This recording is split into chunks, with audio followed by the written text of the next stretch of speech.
Hello student, welcome to smart classes with KM. मैं Madhu. I hope so कि आप सभी अच्छे होंगे। तो आज हम जो बात करने वाले हैं वो औद्योगिक निर्माण विधि बात करने वाले हैं अमोनिया की। ठीक है, जिसमें हम हैबर विधि जो होती है उसको डिस्कस करने वाले हैं कि अमोनिया को हैबर विधि से कैसे बनाया जा सकता है। सबसे पहले ये तो आप जानते ही हैं कि अमोनिया का जो टॉपिक है वो कितना इम्पोर्टेंट है पी ब्लॉक फैमिली के अंदर, जिसमें हम इसके हैबर मेथड के बारे में, ओस्टवाल्ड और बकलैंड 3 मेथड के बारे में जानेंगे। इससे पहले की वीडियो में मैंने अमोनिया कैसे प्राप्त की है, इससे पहले के वीडियो में अमोनिया को कैसे प्रयोगशाला में प्राप्त करते हैं, ये वीडियो ऑलरेडी मैं अपलोडेड कर चुकी हूँ। अगर आपको वो देखना है तो वो आप देख सकते हैं। सिर्फ एक रिएक्शन के साथ और एक डायग्राम के साथ क्या है, मैंने उसे कंप्लीट किया है। ठीक है, तो आज भी मैं एक सिंपल मेथड के साथ में और बहुत ही क्लियर तरीके से आपको क्या है हैबर मेथड बताने वाली हूँ। तो वीडियो बहुत ही इम्पोर्टेंट है, प्लीज इसे स्किप ना करें, वरना आप अपने 5 नंबर जो बहुत इजीली ला सकते थे वो नहीं ला पाएंगे। ठीक है, तो बस मैं इतना ही कहूंगी कि प्लीज वीडियो को एंड तक देखो। ठीक है, तो देखिए हैबर विधि क्या होती है। नाइट्रोजन व हाइड्रोजन को 1:3 में रखकर Fe आयरन उत्प्रेरक की उपस्थिति में तथा MO मॉलिब्डेनम वर्धक की उपस्थिति में 200 ATM, ATM means atmospheric pressure, 500 degree Celsius ताप पर गर्म करने पर अमोनिया क्या है प्राप्त होती है। बस इतना सा आपको याद रखना है।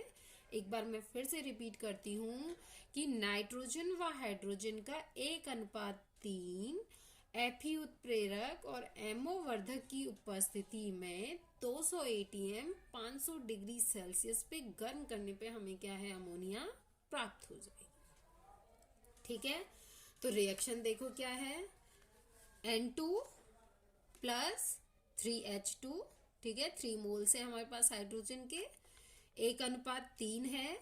वही Fe चूर्ण उत्प्रेरक MO वर्धक 200 ATM 500 डिग्री सेल्सियस के साथ में जब हम इसकी रिएक्शन कराएंगे तो नाइट्रोजन N2 है तो ट्वाइस NH3, ये क्या होगा रिवर्स में हो जाएगा, तो सिंपल सा है, ट्वाइस NH3 हमें प्राप्त हो गया। ठीक है, प्लस उसमें 22.4 किलो की कैलोरी क्या है रिड्यूस होगी। ठीक है, फर्स्ट हैबर मेथड यहाँ पे कंप्लीट हो जाता है, प्रयोगशाला विधि। ठीक है, अब क्या है, जो हमें ये अमोनिया प्राप्त हुई है वो 10 से 15% ही अमोनिया हमें यहाँ पे प्राप्त होती है हैबर मेथड के अंदर।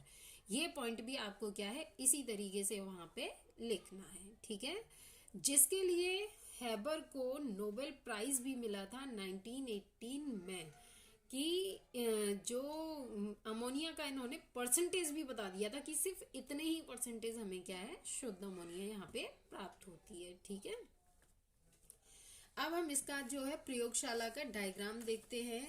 तो डायग्राम देखिए कुछ इस तरीके से है, थोड़ा आपको लग रहा होगा टिपिकल सा, बाकी है कुछ नहीं। क्या करना है आपको, सबसे पहले 2 बॉक्स बना लेने हैं आमने सामने। ठीक है, और इन दोनों बॉक्सों को एक पाइप के थ्रू ठीक है जोड़ देना है।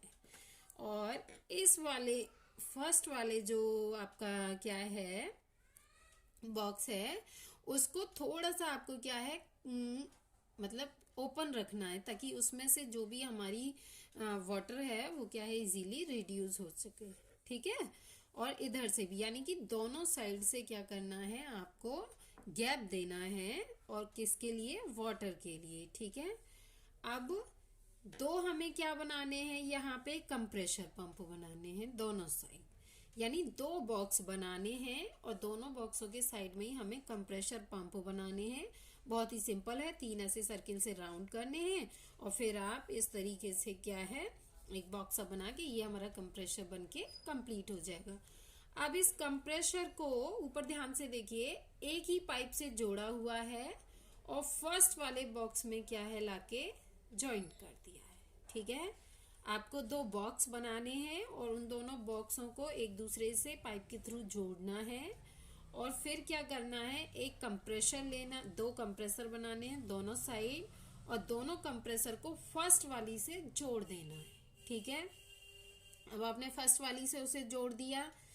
अब जो सेकंड वाला हमारा बॉक्स है उसको कंप्रेसर से जोड़ दीजिए आप। ठीक है, इधर यहाँ पे आपको अमोनिया के लिए क्या करना है, कंप्रेसर में पाइप लगाना है। ठीक है, तो सिंपल सा 2 बॉक्स 2 कंप्रेसर, इधर वाला बॉक्स एक कंप्रेसर से जुड़ जाएगा, इधर वाला क्या है पाइप से जुड़ जाएगा।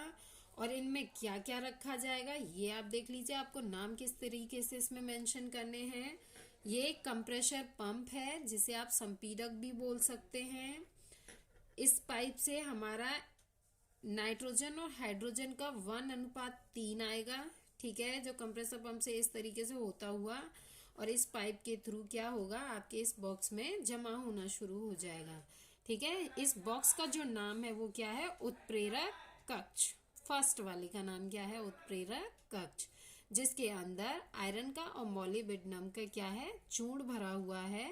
और इसी के अंदर वो जो हमारा रिएक्शन पे प्रेशर काम कर रहा था ना, 500 डिग्री सेल्सियस 200 ATM, वो यहीं पे वर्क करेगा। उसके बाद इसमें से क्या होगा, जो हमारी गैस है वो धीरे धीरे करके ठीक है अमोनिया के फॉर्म में आने लगेगी। और इस ठीक है, ये जो हमारी संघनित्र के अंदर जो पाइप है, इस पाइप से होके क्या है वो प्रवाहित होने लगेगी। और उसके बाद क्या है, धीरे धीरे करके द्रव के रूप में हमें अमोनिया नीचे प्राप्त हो जाएगी, क्योंकि इसमें से क्या है ड्रॉप बाय ड्रॉप वो गिरेगी, ये इसीलिए लगाया हुआ है। ठीक है, जब ड्रॉप बाय ड्रॉप गिरेगी तो वो नीचे क्या है पात्र में एकत्र हो जाएगी और हमें क्या है अमोनिया प्राप्त हो जाएगी। ठीक है, बहुत ही सिंपल सा मेथड है। तो आपको सेफ और सिर्फ इस डायग्राम को अपने माइंड में बिठाना है। ठीक है, डायग्राम आपने माइंड में बिठा लिया तो इसकी प्रयोगशाला विधि यही है। ठीक है, तो एक चीज आपको क्या है माइंड में बिठानी है कि आप डायग्राम को बहुत अच्छे से 1 से 2 बार बना के देखें खुद से, और फिर क्या होगा इजीली आपको प्रयोगशाला मेथड उसका समझ आ जाएगा। ठीक है, तो ये था इसका प्रयोगशाला मेथड। अब देखिए भौतिक गुण, क्योंकि क्वेश्चन तो जब आया है तो कंप्लीट ही करना पड़ेगा। ठीक है, तो प्रयोगशाला विधि आपने बता दी और उसका डायग्राम आपने बना दिया। ठीक है, आधा काम यहाँ आपका हो गया है। अब आधा काम क्या करना है आपको, इसके भौतिक गुण बताने। भौतिक गुण मैंने 4 लिखे हुए हैं, आप 2 कम से कम 2 लिख सकते हैं, और ज्यादा अगर आपके पास टाइम है तो आप 4 पूरे लिख सकते हैं, लेकिन 2 लिखने जरूरी है। जो भी 2 आपको अच्छे लिखे लगे वो आप लिख सकते हो। ठीक है, तो पहला क्या है कि रंगहीन है। ठीक है, तीव्र गंध वाली गैस है, सूंघने से आंसू भी निकलते हैं, इसीलिए अमोनिया को टीयर गैस बोलते हैं। ठीक है, जलीय विलयन क्षारीय होता है, जो कि लाल लिटमस को कैसा कर देता है, नीला कर देता है। जल की तरह अमोनिया भी वैद्युत का कुचालक है। तो 4 में से कोई भी 2 भौतिक गुण आपको जरूर लिख के आने हैं। ठीक है, अब बात करते हैं हम इसके रासायनिक गुणों की। तो इसका जो रासायनिक गुण है वो 3 है, और तीनों ही आपको करके आने हैं, क्योंकि बहुत छोटे छोटे से हैं, छोड़ना नहीं है। क्योंकि रासायनिक गुण भी कम से कम आपको 3 से 4 तो करने ही चाहिए। तो मैंने 3 बहुत ही सिंपल सिंपल से आपके सामने रखे हुए हैं। देखिए क्या है, दहन, ना तो ये स्वयं जलने में सहायक है और ना ही किसी और के साथ में ये जलती है। ठीक है, ये चीज आपको लिखनी है, ना तो स्वयं जलती है ना ही जलने में सहायक होती है। अमोनिया प्लस 3O2 मिलके रिएक्शन करेंगे तो क्या बनाएंगे, 2N2 प्लस 6 वाटर के मॉलिक्यूल्स। दहन की प्रोसेस पीली लौ के साथ में यहाँ पे क्या होती है, कंप्लीट हो जाती है। सेकंड, ऊष्मीय अपघटन। अमोनिया का जब ऊष्मीय अपघटन होता है तो वो कैसी फॉर्म में होता है, रिवर्जिबल, जिसे आप क्या बोलते हैं, साम्य अवस्था। ठीक है, साम्य अवस्था की अवस्था में होता है, और हमें क्या है नाइट्रोजन और प्लस में क्या है हाइड्रोजन रिड्यूस हो जाती है। ठीक है, जैसा कि जहां से शुरुआत हुई है, शुरुआत तो यहीं से हुई है ना, 1:3 के अनुपात से ही, तो इसी को क्या है उल्टा कर दिया है इसके अंदर, रासायनिक गुण के अंदर। ठीक है, तो ये वाला तो वो सेम प्रोसेस रिपीट हो गया यहाँ पे, लेकिन आपके रासायनिक गुण के लिए बहुत अच्छा है कि उसमें अपघटन ऐसे होता है। थर्ड क्या है, अम्लों के साथ। तो अमोनिया है, अम्ल में आपका HCl है, आपको पता है HCl इसके अंदर जाके जोड़ेगा तो क्या बनाएगा, अमोनियम क्लोराइड बनाएगा। ठीक है, और ये आपके रासायनिक गुण कंप्लीट हैं। 2 भौतिक गुण लिखने होते हैं, 3 से 4 आपको रासायनिक गुण देने होते हैं। और अगर उसने किसी स्पेशली नाम को देके पूछा है तो फिर आपको वो नाम देके लिखने होते हैं। लेकिन इसमें क्या है, इन्हीं नामों के साथ ज्यादातर वो पूछता है, तो इसीलिए मैंने ये 3 ही एग्जाम्पल आपको रासायनिक गुण के करके दिखाए हैं। ठीक है, अब लास्ट इसका उपयोग क्या है, तो उपयोग देखिए, ओस्टवाल्ड विधि से हम नाइट्रिक अम्ल के निर्माण में इसका प्रयोग कर सकते हैं, क्योंकि ओस्टवाल्ड मेथड तो खुद इसका बहुत ज़्यादा इम्पोर्टेंट है, और नाइट्रिक अम्ल हम जानते ही हैं सभी। ठीक है, सेकंड क्या है, सोडियम कार्बोनेट की साल्वे विधि और सोडियम बाइकार्बोनेट में भी इसका उपयोग होता है। थर्ड, अमोनिया के लवण। अब अमोनिया के लवण क्या क्या हो सकते हैं, तो देखिए, यूरिया है, उर्वरक है, अमोनियम सल्फेट है, जलीय विलयन में NH4OH अमोनियम हाइड्रोक्साइड आ जाता है जो कि चिकनाई दूर करने में काम आता है आपका, कृत्रिम रेशा 1 नायलॉन में। ठीक है, तो सबसे पहले आपको औद्योगिक निर्माण की विधि में हेबर प्रोसेस जब पूछे तो आपको प्रयोगशाला विधि लिखनी है, फिर उसका डायग्राम बनाना है, और डायग्राम बनाने के बाद में रिएक्शन कंप्लीट करके फिर आपको उसके भौतिक गुण, रासायनिक गुण और उसके बाद उपयोग करना है। और यहाँ पर आपके क्या है, 5 नंबर फुली क्या है, कंप्लीट हो जाते हैं। तो मैं बस लास्ट में इतना ही कहना चाहूँगी कि वीडियो अगर आपको अच्छी लगी हो तो प्लीज़ इसे लाइक करो, शेयर करो। Thanks for watching, bye.